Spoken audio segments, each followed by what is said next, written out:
Good afternoon.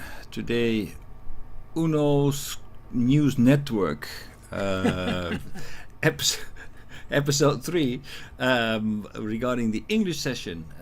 We are talking about globalization, the globalization of Japan, in a series. And today I'm joined by Unno-san, Takahashi-san, and Kimoto-san, and yours truly.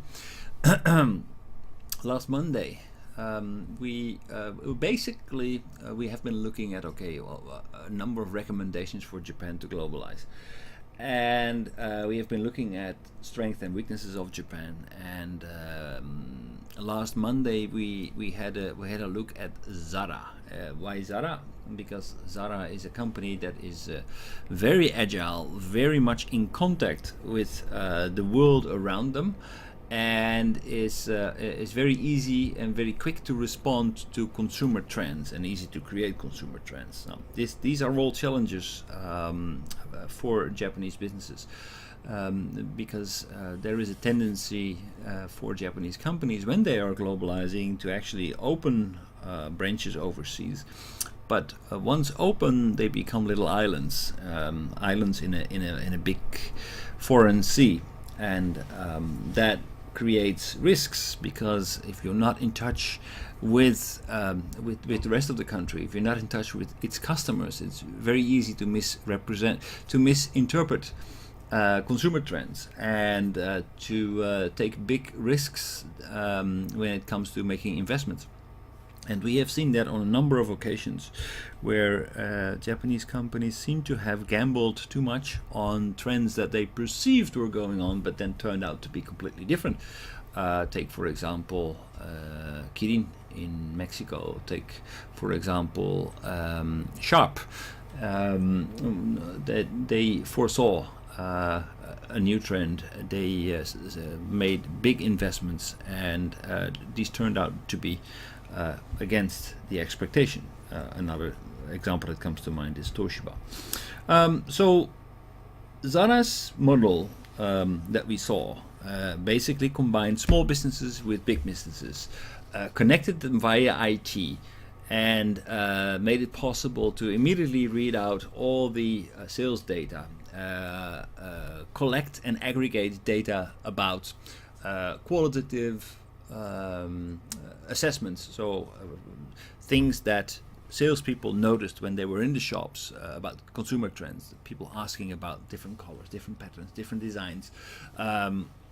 They were collected and shared with the head office, where on a daily basis teams would get together, decide which line to continue, which not to continue, and then have the capacity to actually put new pieces of clothing in the shop in 2 weeks' time, which is unheard of, unparalleled. So super agile, and a good example for Japan, I thought. But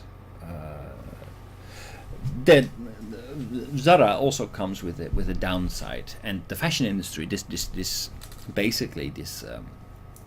global network, where basically the world is your playing field, that comes with a price. Instant fashion comes with a price, because if we look at corporate responsibility, if we look at how come that these companies are capable of actually creating fashion at such a low price, while actually the owners of the company, like the owner of ZARA, is was at a certain point in time the richest man in the world. Private capital assessed at $70 billion. How come that a guy can collect so much wealth out of $20 blazers? Somebody has got to pay for this, and an indication for this is that actually the people who make this fashion, the people in countries like Bangladesh, who have to work for a very low wage, very long hours, in order to make sure that we are able to buy our cheap fashion. And it's not only that, we didn't even look at the other side, like the waste. So there are a lot of things, a lot of downsides to ZARA. So the question is, how can we combine the good things that we know about ZARA, because basically ZARA stimulates the economy of Bangladesh. They bring jobs to Bangladesh. But how can we make sure that not the rest is not forgotten? How can we make sure that these people are paid fair wages? How can we make sure that the safety standards are being respected? How can we make sure that the environment is not suffering from this kind of outsourcing? So Japan has been in a stationary state and almost zero growth, very little growth, and given the demographic developments, it's to be expected that Japan will not grow rapidly within the next decades. If at all, we will be lucky to keep our income stationary. So that is a new reality. How can we deal with that? How does that fit into the economic narrative, where basically the only way is up? Economic growth is a must. But basically, we have enough. Unno-san always mentions this. Oh, we have enough. We can survive, and with robotics and AI and IoT, there's enough technological developments where we can basically keep our wealth per head going. So enough is enough. So we don't need to worry about anything. But maybe so. But I think a lot of people get very nervous of this notion. So it doesn't really fit into the economic narrative.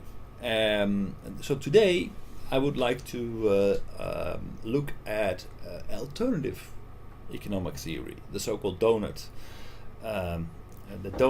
economy. And the donut economy is invented by a woman, which is not very common in the economic science. There are not many famous women economists. She is from Cambridge University, and she studied economics at Cambridge. Then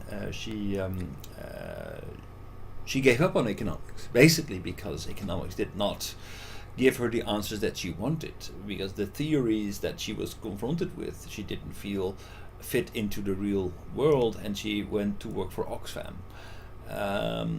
But then she realized that if she wants to change the world, she needs to change it at the basics, at the foundations, and that is changing people's notions about the